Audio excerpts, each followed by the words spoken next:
If you are a fan of the popular Inspector Bidiako series, then you probably know her. Missing from the screen for a couple of years, our guest for today is a veteran actress who has, you know, been in the industry for a while, for a long while, I mean. And she takes a turn today on Talkertainment as we discuss issues pertaining to the film, theater, and movie industry as a whole. But before we delve into it, let's take this quick breather. We'll be right back. My name is Lama, and this is Talkertainment on GhanaWeb TV. Don't go away. And we are back from that quick breather. This is Talkertainment on GhanaWeb TV. As usual, I am your host, Lama. And today's episode, we have the beautiful... I don't know whether to call you a veteran actress but let's just do with a veteran actress, Akosua Abdallah. You're welcome. It's really a pleasure and an honor having you here in our studio. Thank you, Elsie. How do you keep it going? You look really, really young. What do you eat? Like, tell us some of the things, the lifestyle habits. So that lifestyle. The young ones like us can, you know. I'm a Banku person. But these days, I've reduced my carbs to more vegetables and soups than the carbohydrates because I realized that when you go on retirement, you need to be careful. I've been on retirement for almost 2 years now. And so I need to be careful about what I put into my system. I see. So, are there any anti-Asian pills here, there? Nah, a lot of smiles, you know. You don't allow anybody to stress you. And that's very key because there are a lot of crazy people out on the streets, especially when you're driving. And so you need to just ignore and move on and carry on. Okay. So tell us, you were once in acting, you know, industry and you stopped at a point? I didn't really stop. I was a pioneer with Ebibigroma. Ebibigroma is that Ebibigro concept that mixes storytelling, dance, and music all in one production. And it looks like these days there's a lot of the Ebibigro concept. When you watch a lot of productions, there's a bit of music, there's a bit of dance. I worked at GBC for quite some time, and then I was a pioneer at the National Theatre. I think I was the MC for the opening ceremony, and I stayed on for 27 years. But 5 years into retirement, I wanted to go back into a community. That's the Muslim community at Kaukudi. So with the National Commission on Culture, I was heading a little institution for young people in skills development. I believe that these young people are the window of hope for those of us in the industry. And then you also realize that not everyone is cut for straight academia. And so these young people needed to be helped in areas of skills development. And in that center, we help them to sew, do a bit of beading, basketry, you know, the 3 legs of the performing arts, and puppetry. And because I was also the president of ITI, that's the International Theatre Institute, I had a lot of connections. And so I took these young people on a West African tour, and there were also a lot of training sessions and workshops. So even though you want to refer to me as an actress, I think I went beyond that and did some directing and some acting once in a while. Like a major key stakeholder in the industry, you know? Well, yeah, I see myself more as a cultural activist in the sense that my background, my mom is a queen mother, even though she's also a professional in costume design and also a former actress, and my dad being a playwright and a director and an actor. Oh, okay. And so coming from that kind of background, you have no choice. You're born into... Yeah, you had to toe the path. Exactly. So talking about, what are some of your fondest movie roles and with who? Do I even remember? I think I remember Sika Sunsum with David Wonto. Who directed that? I can't even remember who directed that one. But what I think Ghanaians remember me for is the Inspector Bidiako series. That was a concept created by Kojo Yanka for Dateline advertising or Dateline production or Dateline marketing, something like that. And during that time, there wasn't much on television. And because it was well done, well directed, um, it was a big thing. You know, people would go home to want to watch the Inspector Bediako series, etc., etc. And I think that's what probably put me in the limelight. And there's been no turning back, even though I haven't been in front of the camera for quite some time. I think when you grew up, or when I grew up, I became a bit camera shy. So I rather preferred being behind the camera and directing others. Looking at that time and comparing it to now, now let's say you're back to the theater field. What are your observations? I think for the young people, appearing in a movie once or twice, they think they become celebrities. We never even use the word celebrity. We're just happy-go-lucky young people doing the things that we loved so much. And so when you invite me to an event and you tell me there's going to be red carpet, I'm like, okay, that's not me. I'm not coming, kind of thing. Because I think there's too much to reveal with these young people, you know. Everything is defying the laws of gravity, you know. You check the upstairs and the downstairs, and you're like, wow, okay, it's so Hollywood-like. But this is Africa, this is Ghana. We do have our own culture. We do have our own sense of beauty. I don't believe in throwing everything out there. Nah. So the concept of akatesia, wakata wuhu esie, is no more. Everything is out there.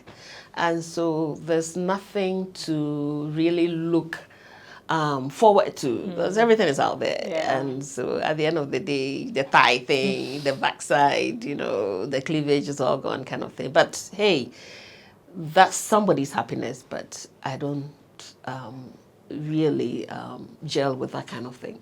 Aside that, in terms of the input? Oh, the inputs, the young people are doing quite well, I must say. They are doing quite well, especially with the collaborations that they're having with other people, especially with the Nigerians. They are going very far.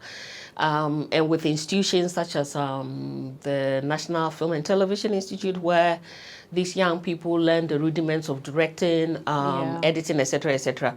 I think we're going places, because if you compare some of the movies that we did years ago with the movies that are trending now, you know, I think with technology, we're going places and we're doing much, much better.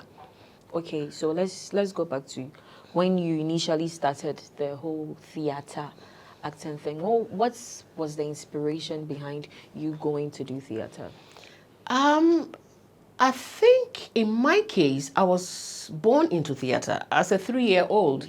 I remember the biblical Adam and Eve story. I played a monkey in that story, and as a 3-year-old, I mean, you're in a monkey costume and jumping everywhere, kind of thing. So I can't talk about it from the perspective you want, because I was born into it, and so there wasn't any other path to toe except theater.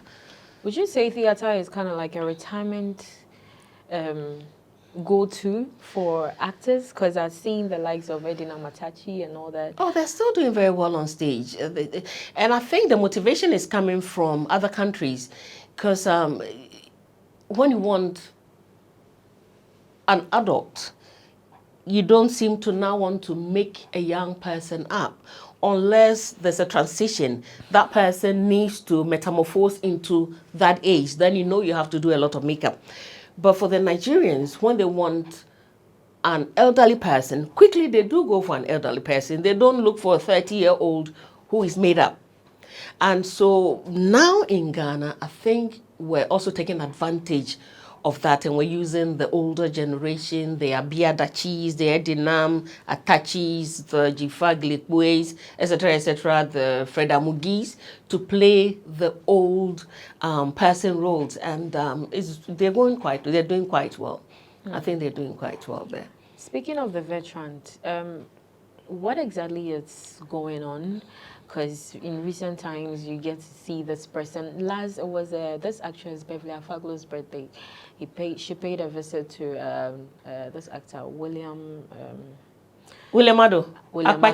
Yes, and he's changed. You know, sources say he's battling stroke, and there are several others out there like that. Would you say his lifestyle? What would you say it is? I think I've been approached with this question once or twice, and I had difficulty answering because I think when you do make some money, we need to look at investment. The footballers do make money, but they do invest. You invest for post-retirement. And I think as artists, probably because we're not paid enough. Probably because we're not paid enough. But the young actors and actresses now, with collaboration with Hollywood, etc., I think they're being paid more money.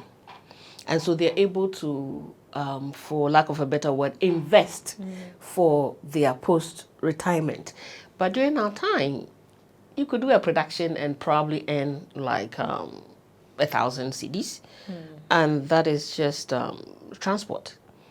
It doesn't even take care or cater for your costume that you use. And so I think they have come a very long way, and with the new generation, I don't envisage this kind of problem for them soliciting for support when they're sick, etc., etc. But I did see a bit of it in Nigeria as well, some of the artists, and I don't want to call it an artist syndrome, but there's the need to probably have some kind of investment, something for artists across Africa. And it should come from the artists themselves, or maybe the government, Government has too much on its plate. I think amongst ourselves, we should be able to invest the little that we get, some of the little that we get for another day. Speaking of government, in recent times, recently, when John Mahama met with the creative arts, there have been promises, it's campaign season, and so promises about establishing the creative arts sector, I'm going to do this, do you think it's just one of those things, going to be a 9-day wonder, just like the other people? Or do you really believe that there's going to be a campaign promises change? are promises, but some of them, they really do not just make promises, but follow through the promises. I remember there's been a lot of conversation on that. I'm not a political person, and I haven't benefited from it as an artist, and so I'd rather not even go there, because I know a few people were recipients. I remember some time ago, maybe a couple of years ago, some were given vehicles, etc., etc. I wasn't a recipient of any of that, so I can't really say they're still using them, or they've been taken away from them, or they paid for them, or it was free of charge. Nah, I have no idea about it, and so I can't really comment on that. Speaking of politics, do you think the creatives, about time people within the creative arts sector also get themselves involved in politics? Certainly, certainly. Honorable Mark Okreku is already there. He's a musician. Jifa Gomashi, a fellow thespian, she's also in there. And there's this actor, I can't remember his name. I think he's representing the East Legon, Ayawa, so I keep forgetting his name. John Apparently he's a Bonello. farmer. Yes, he's also placing a foot in there. And yes, maybe if we have a few of the creators in there, they'll probably become the mouthpiece of the oppressed and talk about our issues and see if they can help artists, especially the aged artists. And so I think it's a good thing that they put themselves in there where they can be heard. Okay, so I think we should take a break here, and when we come back, we have more for you. You are still watching Talkertainment here on GhanaWeb TV. And we are back right here. If you just joined us, this is Talkertainment on GhanaWeb TV. We are still chit-chatting with the beautiful Akosua Abdallah. Before we went on break, we're talking about, basically about the movie industry. We are still on it. Would you say that in recent times, theater has improved, owing to the fact that the likes of National Core, like this, I see they are trying to, revamp the industry, put some little touches to it.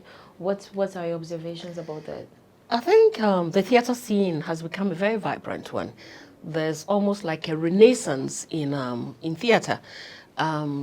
a lot of young artists, a lot of young playwrights, a lot of young directors, from the Uncle Ebo Whites to the Fifi Coleman to the George Quays, etc. And they're coming up with not just new contemporary productions, but they are going into retrospect to bring old productions. For example, recently, my dad, Mohammed bin Abdallah, was honored with one of his productions called The Slaves. And Amatedu's Dilemma of a Ghost came up.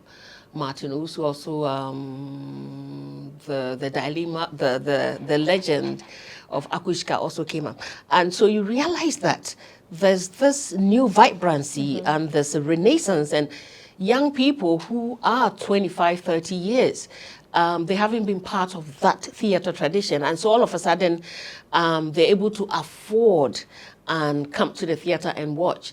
And there's also continuity in the sense that, for example, Uncle Ebo White of Roverman fame has a production every quarter. Yeah. And they're quite contemporary. They talk about social and relevant issues. And so these are productions that people enjoy.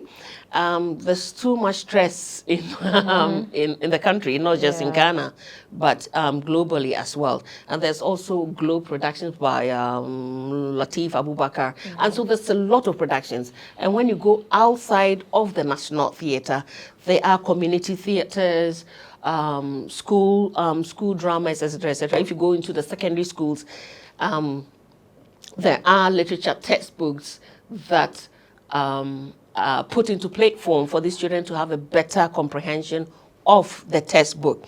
And so when they do see these productions on stage, it gives them a good understanding of how to answer the questions for their WASI program. And so theater has become quite vibrant. And I like the fact that in little communities too, you can't even call it concert party, but there's community theater where they use theater to address social issues. And I think that has become much, much stronger now than it was during our time. All right. I think in terms of theater, the stakeholders, when it comes to the actors, they are putting in their best, to put in the work. That's right. Can we say the same about the venues where these shows are usually being held? What is the level of investment? Are they meeting up halfway? Because recently we've had assertions that the National Theatre is in a very sorry state, but they still take up to 21% tax on each of the performances. Yeah. What do you have to say about I think the theatre is suffering in the sense that I worked at the theatre. Utilities is very, very high. Pay electricity is very, very high. Years ago, as a government institution, it was free. But now, National Theatre as a facility has to pay utilities, and they have to also support and maintain the place. It's become a crazy game that I don't really want to talk about, because for a very long time, the theatre has been hit very, very hard when it comes to criticisms, etc., etc. Somebody was complaining that mosquitoes bit him when he was sitting at the National Theatre watching a production. It's really a difficult situation. But after 30 years, I think the National Theatre, like the Kwame Nkrumah Museum, etc., we need money to transform the place. We need to renovate the place all over again. A young person in his or her 30s probably is married, probably has kids. And so really, I think this is time that corporate Ghana or government itself can come on board to support the theatre. So in your case, you're not going to, highlight some of the ills. You're being too careful. Anyways, what advice do you have for up and coming,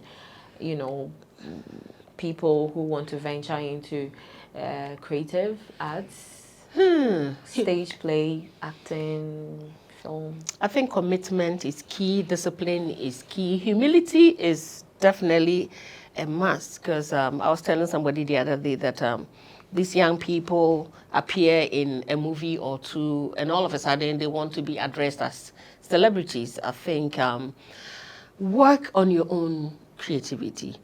focus on what you want to achieve at the end of the day. And at the close of the curtain, you'll certainly come out successful. At the close of the curtain, you certainly come out successfully. Thank you so much, Akosua Abdallah, for gracing our set. It was a pleasure having you on the show. And here's where we draw the curtains on this episode of Talkertainment here on GhanaWeb TV. I am your host, Lama. Hope to come your way another time. Till then, stay safe.